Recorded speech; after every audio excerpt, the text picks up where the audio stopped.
beaux adieux en grand sur mosaïque.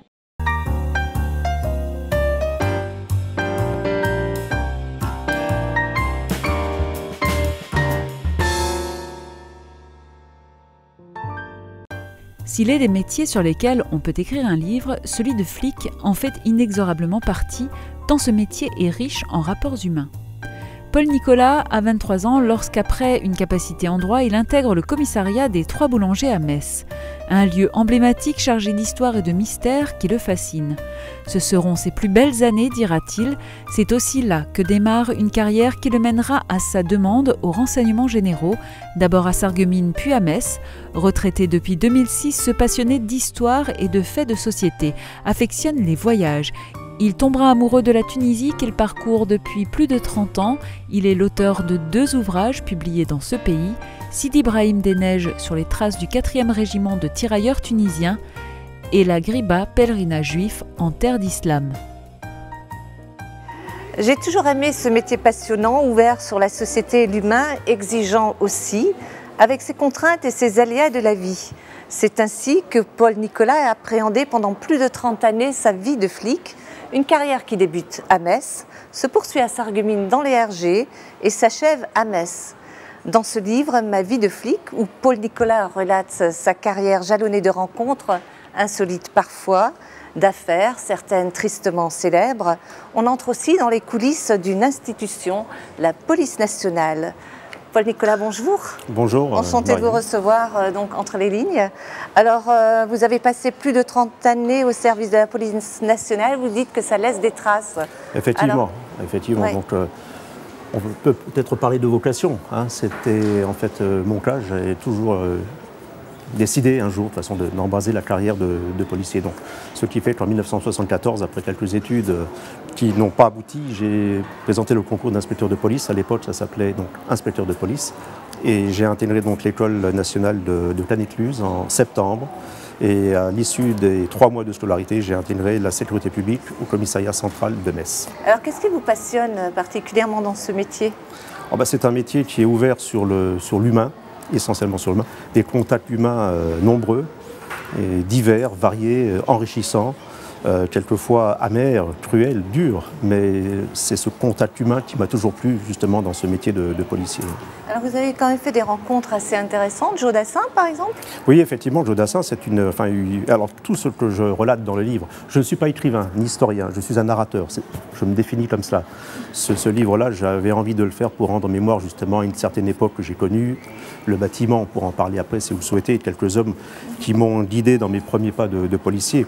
Mais donc effectivement, le manteau de Joe Dassin, c'est une réalité. Donc il s'était produit au Palais des Sports en 1976 et au sortir de son gala, il est allé prendre un dernier verre au Tiffany, une boîte de nuit bien courue à Metz à l'époque et encore actuellement. Et là, il s'est fait dérober son manteau, un manteau en zibeline d'une valeur de plus de 14 000 francs. Bon, effectivement, c'était le branle-bas de combat, personnalité qui se fait dérober un bien de valeur. Et finalement, le lendemain, avec une équipe de la BSVP de Metz, on lui a restitué le manteau qu'on avait retrouvé justement chez ce voleur. Ça fait de beaux souvenirs. Pardon? C'est de beaux souvenirs. Ah oui, oui, absolument. Donc c'était donc une restitution. Et James Bond aussi? Et James Bond, la voiture de James Bond. Alors l'homonyme de James Bond, effectivement, là, qui était venu un jour à Metz pour affaires. Il venait donc, c'était un ressortissant britannique qui portait effectivement ce nom de James Bond et qui s'était mal garé avec son véhicule, qui a été mis à la fourrière. Et donc à l'époque, il y avait une procédure de restitution de véhicule mise à la fourrière où il fallait procéder à un procès verbal. Il fallait rédiger un procès verbal, poser des questions, pourquoi le véhicule. Et ce qui fait que ce monsieur était venu, donc tout bêtement, demander où était son véhicule. Donc on lui a dit qu'il était à la fourrière, donc audition, déclaration et sosie parfait en plus de James Bond, de l'acteur James Bond. Alors il y a aussi des affaires importantes que vous avez vécues en tant que dans la police nationale avant les RG, parce qu'après vous avez intégré les RG, mais avant. Oui, effectivement. Donc, à l'époque, on formait des procéduriers surtout. C'était une école de procéduriers. Je vous dis 3 mois de scolarité. La machine à écrire qu'on appelait la bécane ou la batteuse, c'était à 2 doigts. Il y a un jargon. Oui, tout à fait. Et on était mis en condition immédiatement, encadrés par les anciens, par la hiérarchie aussi, qui qui nous pressait également, parce qu'il y avait des affaires de la même façon, une garde à vue, c'est 48 heures au maximum, donc il faut quand même aboutir rapidement hein, si on veut avoir les aveux d'un mis en cause, ce qui fait qu'on était quand même au contact et fréquemment justement avec une délinquance qui avait tendance à se développer à Metz. Donc je retiendrai un cas particulier d'une personne qu'on appelait à l'époque Pierrot le Fou à Metz. Oui, qui est connu, une affaire connue. Oui, mais c'était le Pierrot le Fou qui est connu au cinéma. On avait ce Pierrot le Fou local, hein, un personnage très particulier, surtout quand il a début. C'était la terreur d'un quartier à Metz. Et ce monsieur-là donc, a terminé tristement sa vie parce qu'il s'était livré justement à l'assassinat de 5 personnes et il s'est suicidé quelques heures après, en 1996. Et c'est une personne qui était vraiment dangereuse, agressive. Vous aviez une relation assez forte avec lui quand même. Relation assez forte dans le sens où effectivement un jour, dans le cadre d'un mandat de recherche, nous sommes allés le cueillir dans sa caravane, dans un endroit qu'on appelait à l'époque le Choute de Manille, un endroit un petit peu interlope. Et effectivement, donc, il a accepté de nous suivre. Nous avions reconnu, mon collègue Daniel et moi, à la condition qu'on prenne un dernier verre ensemble dans la caravane. Oui, bon, c'est une anecdote, effectivement, mais il y avait une relation qui se passait quelquefois. Des liens comme ça avec le banditisme, c'est une réalité C'est une réalité pour moi à l'époque. Maintenant, ça l'existe également. Mais tout en sachant, de toute façon, dans quel côté on se situe. Il y a une ligne blanche également à ne pas dépasser. Et comment que vous la jugez, cette ligne blanche de toute façon, il y a des règles. De toute façon, il y a des règles de droit qu'il ne faut pas transgresser. Et après, c'est à l'affinité. Hein, de toute façon, donc c'est pour ça que je vous disais, le contact humain, c'est un métier qui nécessite beaucoup de psychologie. Et si on aime justement ce contact humain, avec des motifs de persuasion, on arrive quelquefois à faire aboutir certaines situations qui sont délicates. Donc on apprend beaucoup finalement. Même des voyous?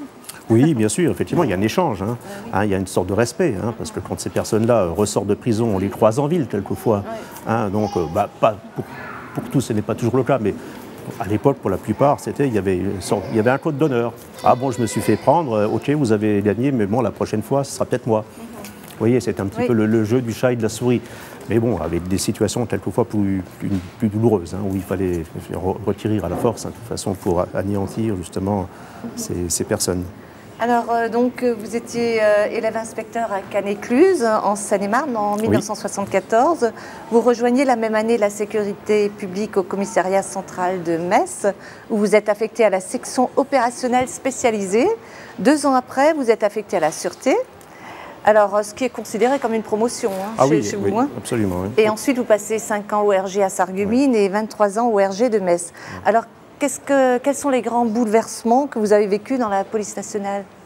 Les bouleversements, moi, quand je suis arrivé, déjà, j'étais jeune inspecteur avec d'autres collègues de ma génération, de 23 ans, et il y avait d'anciens collègues qui avaient 50, 53, 54 ans qui étaient sur le départ. Donc il y avait un choc, si vous voulez, générationnel de policiers. On s'est retrouvés, nous, jeunes, avec notre état d'esprit, notre tenue vestimentaire, et les anciens qui sortaient vraiment tout droit d'un film de Georges Lautner ou des 5 dernières minutes. Il y avait un peu ce choc de génération, mais où on a appris quand même beaucoup de choses au niveau de ces contacts-là. Oui, allez-y.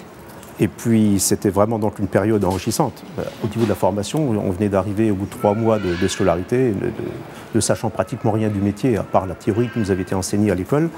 Et on s'était retrouvés confrontés et puis justement assistés de ces anciens qui nous ont guidés justement dans ce métier de recherche, avec effectivement, donc, pour certains, des personnages truculents. J'ai encore en souvenir certains collègues qui effectivement sympathique, mais d'une autre époque, qui ne correspondait plus, si vous voulez, à la police des années 70. Oui. Alors comment est-ce qu'on gravit les échelons Alors c'est un concours, le concours à l'époque c'était le concours le bac. Mais au sein même, une fois que vous avez intégré la police nationale. Alors la police, c'est le concours d'inspecteur et au bout de 3 ans, vous pouvez passer le concours d'inspecteur principal, un écrit et un oral. Et un peu plus tard, quelques années plus tard, sur titre, vous pouviez être nommé inspecteur divisionnaire. Donc, ça n'a pas changé là. Alors ça a changé, il y a eu une grande réforme, effectivement. Donc en 1998, il y a eu la réforme concernant justement on va dire, la militarisation des grades. L'inspecteur est devenu lieutenant, l'inspecteur principal capitaine et l'inspecteur divisionnaire commandant. Donc ce qui fait quelquefois, il pouvait y avoir au début des frictions justement certaines moqueries entre la police et la gendarmerie, bien sûr. Alors effectivement, vous parlez aussi de certaines sections qui sont au sein même de la police nationale. C'est très compliqué en fait, c'est très cloisonné. Oui, c'est très cloisonné, mais malgré tout, je parle de l'époque que j'ai vécue, donc quand je suis arrivé en 1972, et je rends hommage à cette époque-là au contrôleur général Paul Bach, qui venait de Caen, où il avait séjourné de 1969 à 1972. Arrivé à Metz, il a fait une réforme complète des services de police, avec la reconstitution de brigades opérationnelles, justement pour essayer d'avoir un maillage sur l'ensemble de la circonscription, parce que la délinquance était très très forte à l'époque. Et il a donné naissance à ce qu'on appelle actuellement la BAC, Brigade Anticriminalité. Mais c'est lui qui, en 1972, a créé à Metz la Brigade spéciale de voie publique, la fameuse BSVP, que les anciens... Qui a été un peu controversée aussi. Voilà, tout à fait. Oui, c'était les gardiens de la paix qui travaillaient en civil, avec jean, basket, des cheveux longs, des méthodes d'investigation un peu plus hardes que... plus musclées. Voilà, c'est ça. Effectivement, donc ça choquait, mais enfin, avec des résultats, ce qui fait quand même qu'on peut considérer, moi j'en suis persuadé que la BAC actuelle, la BSVP, c'est l'ancêtre de la BAC. C'est donc grâce à ce patron que j'ai connu, Paul Bach, assisté du chef de la sûreté Yves Marchand, qui donc tous deux venaient de Caen, donc on mis sur place alors cette grande réforme de la police messine en 1972 qui a donné lieu effectivement, comme vous le dites, à plusieurs sections opérationnelles pour la section criminelle, la brigade des stupéfiants. Les stupéfiants qui à l'époque, c'était vraiment l'état embryonnaire, mais qui commençaient quand même à inquiéter aussi la société. Et puis il y a eu la police scientifique qui s'est développée aussi. La police scientifique, de manière aussi très on va dire artisanale. On travaillait encore, je pense à mon collègue André Leclerc, qui était le chef de l'identité judiciaire, on travaillait encore. C'était du noir et blanc, des photos qu'on développait dans des bacs avec des révélateurs, de toute façon la lampe rouge à l'entrée du bureau, le relevé des empreintes, tout ça de manière, j'ai encore en mémoire les odeurs, mais ça fonctionnait. Et le fichier Canonge, notamment le fichier qui permettait de toute façon, à partir d'éléments de personnalité d'un délinquant, de pouvoir mettre en place un fichier opérationnel en cas de... Oui. Et là, est-ce que vous déplorez peut-être justement un peu un changement, un virage de la police nationale? Par exemple, vous parlez des statistiques. Maintenant, il faut faire plus de statistiques. Et en fait, vous perdiez un petit peu votre mission première. Oui, de toute façon, il faut s'adapter aussi au monde moderne, à la société. Donc maintenant, on vit dans l'ère de l'informatique. Donc l'ère de l'informatique nous a apporté aussi son lot de certaines contraintes, c'est-à-dire effectivement sa culture du résultat, de la statistique. On est devenu... Ça pollue un peu la mission première Oui, parce qu'il y a des policiers et il y a des fonctionnaires, mais actuellement il y a plus de fonctionnaires que de policiers. Donc on fait beaucoup de gestion aussi. C'est plutôt un mal pour moi, actuellement j'aurais un peu plus de mal effectivement à m'inclure dans ce schéma-là, bien sûr. Alors, est-ce que vous avez le sentiment que c'était mieux avant ou bien écoutez, je suis un grand nostalgique. Je l'avoue, mais je l'assume parfaitement. Il n'y a pas de problème. Cette période-là, si je devais recommencer, j'aimerais bien revenir en arrière, bien sûr. Mais j'ai connu aussi après l'évolution, l'arrivée de l'informatique dans les services, de jeunes collègues qui sont arrivés, comme moi, quand je suis arrivé jeune, 30 ans derrière. Si vous voulez, il faut s'adapter. Alors dire que c'était mieux avant, c'est tout aussi bien maintenant. Mais je vous dis, dans la mesure où on veut s'impliquer, s'intéresser et justement avoir ce sens du contact humain, on peut s'épanouir dans ce métier passionnant, qui est souvent décrié également. Oui, c'est vrai. Oui. On en parlera encore tout à l'heure. Alors, entrer au RG, c'était le souhait de Paul Nicolas. Le vœu est exaucé en 1978. Cette affectation est doublée d'une mutation à Sarreguemines. Il y restera 5 ans. Écoutez. Grande désillusion dès mon arrivée dans ce service dirigé par un jeune commissaire, quelque peu effacé, et dont les missions concernent davantage la prévention des conflits sociaux, le suivi des partis politiques et surtout la rédaction de la synthèse journalière, exercice de style fort apprécié de la DCRG. Je deviens fonctionnaire des RG. Un nouvel apprentissage m'attend au contact de 2 anciens proches de la retraite. Je prends connaissance du formalisme qui entoure les comptes rendus et l'utilisation fréquente du conditionnel, ce temps de conjugaison qui permet toutes sortes de circonvolutions cérébrales. Désigné responsable du commerce dans l'arrondissement, je suis chargé d'établir le rapport trimestriel pour le sous-préfet. Je vais vite changer les méthodes de travail ayant cours jusqu'alors. En effet, celles-ci se traduisent par un relevé de prix chez les mêmes épiciers et bouchers du secteur, portant sur les mêmes articles avec une comparaison par rapport au trimestre précédent, ainsi que par un listage des jérémiades de quelques commerçants phraseurs qui se plaignent déjà de la conjoncture. L'actualité m'offre cependant l'occasion de m'épanouir dans ma nouvelle affectation. Alors donc vous arrivez à Sarreguemines et vous êtes déçu. Oui, effectivement, je suis quelque peu déçu. Je m'attendais à avoir un peu plus d'action, on va dire. Je connaissais un peu les renseignements généraux de Metz, dans le cadre notamment d'une affaire qu'ils avaient traitée, en collaboration bien sûr avec les gendarmes et la police judiciaire. C'est l'affaire du Matra. Je ne sais pas si ça vous dit quelque chose. C'était trois jeunes personnes, mais qui au départ n'étaient pas connues, bien sûr, des services de police, et qui avaient occasionné pas mal d'attentats dans le secteur de Metz et du bassin nord-mosellan et Meurthe-et-Mosellan, le Matra.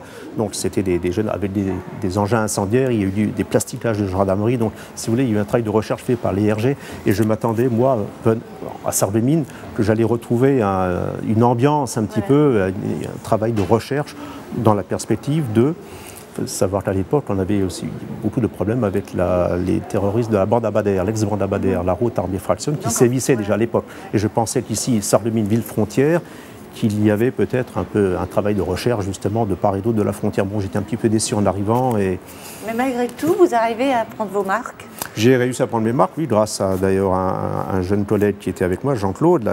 On avait à peu près le même âge, la même motivation également. Et puis c'est surtout à la lumière d'un premier conflit social, si vous voulez. Bon, malheureusement, c'est là où justement le renseignement se fait aussi. C'était dans la perspective. Moi, j'ai deux affaires qui m'ont vraiment marqué ici au plan social. C'était donc l'avenue, General Motors, qui a implanté une filiale de fabrication de batteries, Delco Rémy à Sarreguemines, avec une création de 600 emplois d'ici 1983. Donc de 1979 à 1983, il y avait eu une campagne d'opposition justement à cette implantation avec des écologistes français et surtout la naissance de la DPSE. Voilà. Alors l'association de défense de Sarreguemines et des environs, contre la pollution de Sarreguemines et des environs. C'est ça qui existe effectivement. Encore. Donc il nous fallait faire aussi un travail de renseignement, parce que anticiper justement les actions, les manifestations, une fois qu'elles sont, c'est notre travail en amont qui est intéressant de pouvoir mettre en évidence justement les différentes missions qui nous incombent. Et effectivement, donc là, il y avait un travail de recherche où je me suis épanoui, si vous voulez, d'une autre manière. Et puis vous notez également dans ce livre le rapport que vous aviez avec les archives, notamment d'après-guerre. Vous parlez de choses relativement graves, puisque vous évoquez tous ces résistants de dernière minute que vous condamnez d'ailleurs, et vous avez eu affaire à ça? Oui, effectivement. Donc c'était à l'époque aussi où on commençait. Il y avait le dossier des incorporés de force dans l'armée allemande, des demandes qui avaient été faites par diverses personnes, donc beaucoup de résistants bien sûr, mais également des personnes qui n'avaient absolument rien à voir justement avec les personnes qui sont parties, qui ont été déportées. Et bon, ça me laisse encore un souvenir, si vous voulez, un peu amer justement de cette période, dans ce sens global de l'occupation. Et là, vous avez par exemple un devoir de réserve quand vous avez comme ça accès à des archives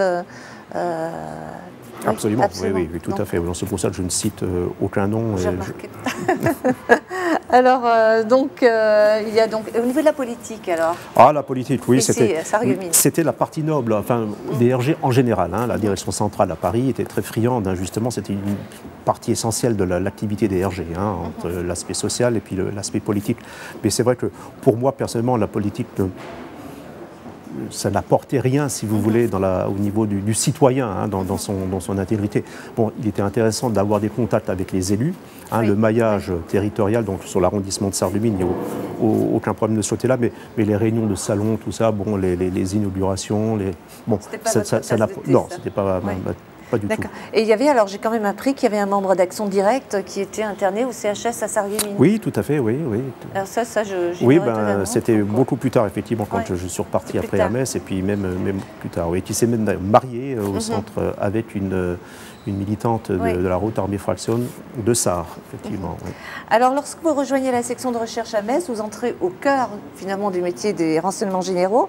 Vous y êtes plus de 20 ans. Alors, qu'est-ce qui change? Alors là, vraiment, vous entrez dans ce que vous vouliez vraiment faire à ce moment-là. Oui, c'est le cœur du sujet des RG, au niveau de la recherche. Moi, j'étais intéressé par la recherche.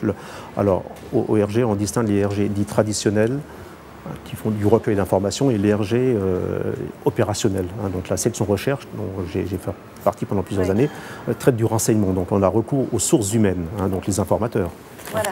Donc ça, c'est un métier que j'ai vraiment informateur au sens un peu quand même plus opérationnel, si vous voulez, façon dans la mouvance extrême droite néo-nazie, dans l'extrême gauche également, ou dans le milieu des étrangers, où Metz aussi représentait un terreau intéressant, enfin la Lorraine représente un terreau intéressant en termes de surveillance des milieux étrangers. Oui. Et c'est la lutte contre le terrorisme Contre le terrorisme, oui. Alors le PKK, le parti autonomiste du Kurdistan, justement, donc on était quand même très très attentifs, ce qui m'a permis de partir en commission régulatoire internationale avec la police judiciaire de Metz, aux Pays-Bas, justement, où nos missions ont permis justement l'interpellation par les policiers hollandais, justement, de militants kurdes, auteurs d'assassinats en Allemagne et aux Pays-Bas. Alors les RG, c'est vrai que c'est aussi un service controversé, on s'imagine un tas de choses, voilà, il y a tout un mythe autour des RG. Alors effectivement, quand vous avez écrit ce livre, à ce moment-là, est-ce que vous dites, vous n'allez pas faire un livre polémique, mais est-ce qu'il y a des choses que vous avez volontairement tues ou bien que vous ne vouliez pas dire ou Oui, effectivement, enfin, comme vous pouvez le constater, le livre, les 2 tiers du livre correspondent à mes 4 premières années, le tiers restant concerne les RG, donc 26 ans. Vous voyez donc le différentiel. Mais comme vous dites, c'est vrai, je suis quand même, je me sens soumis à une obligation de réserve également. Je ne veux pas tout raconter non plus, il y a des choses que je veux taire.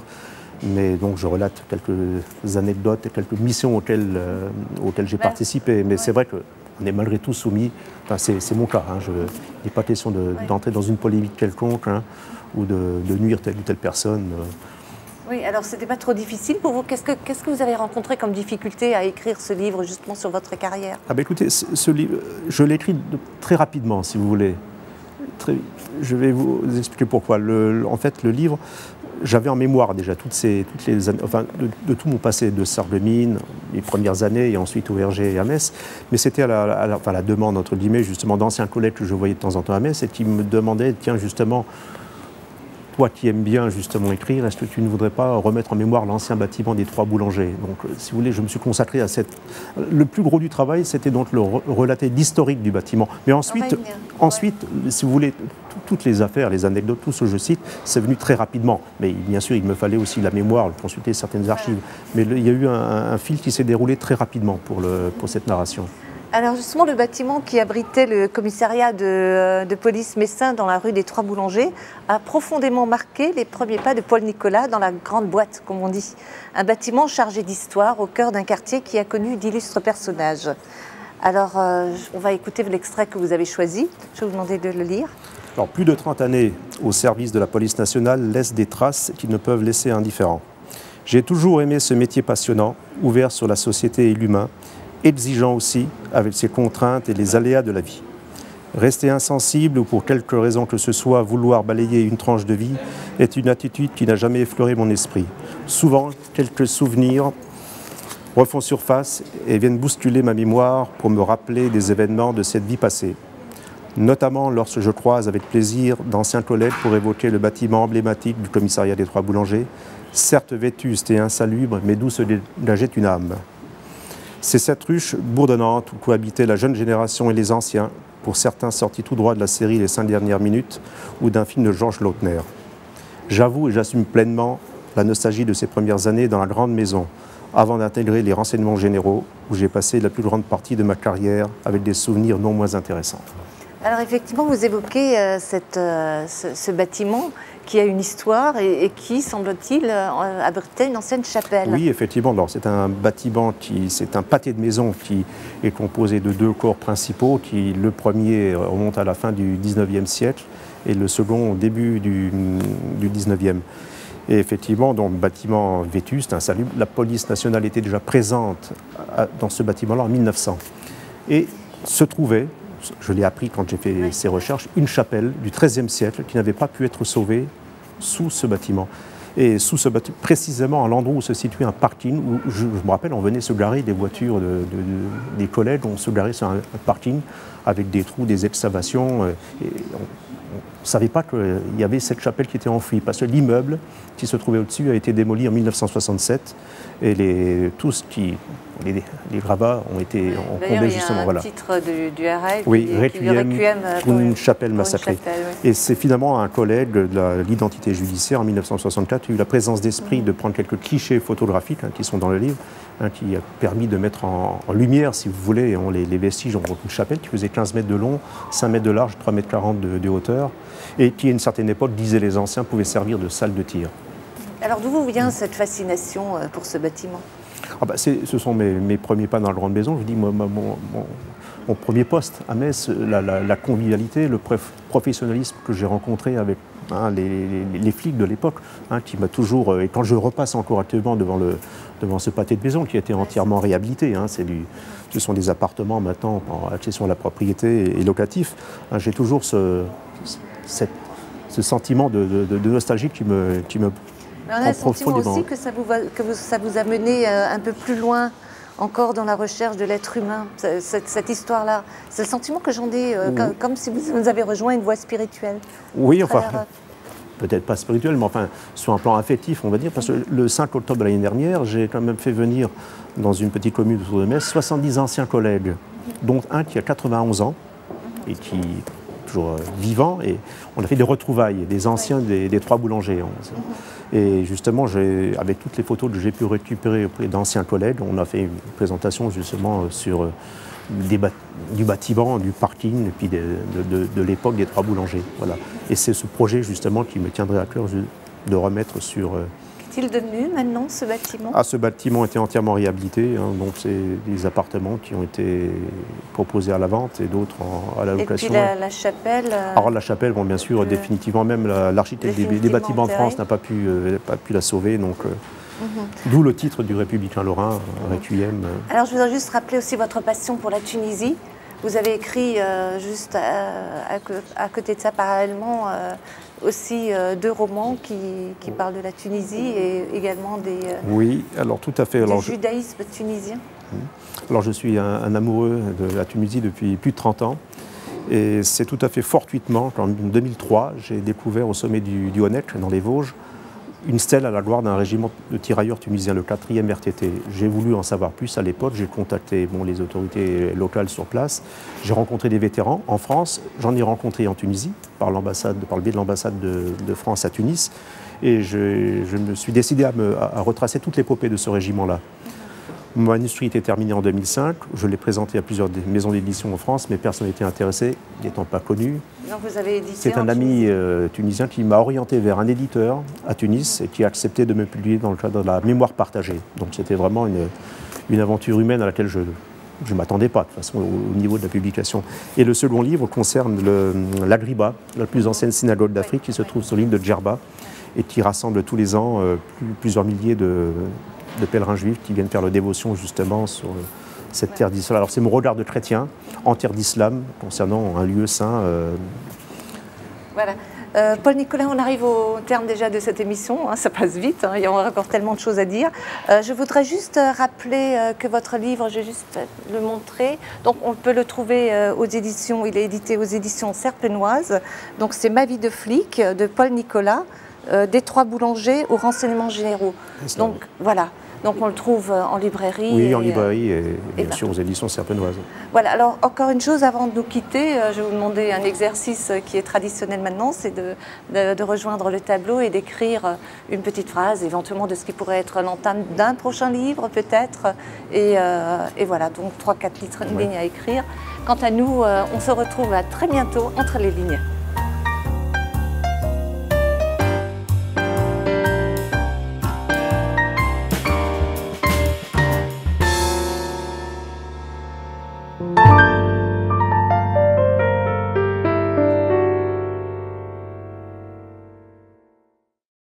Mosaïque vous remercie de votre fidélité.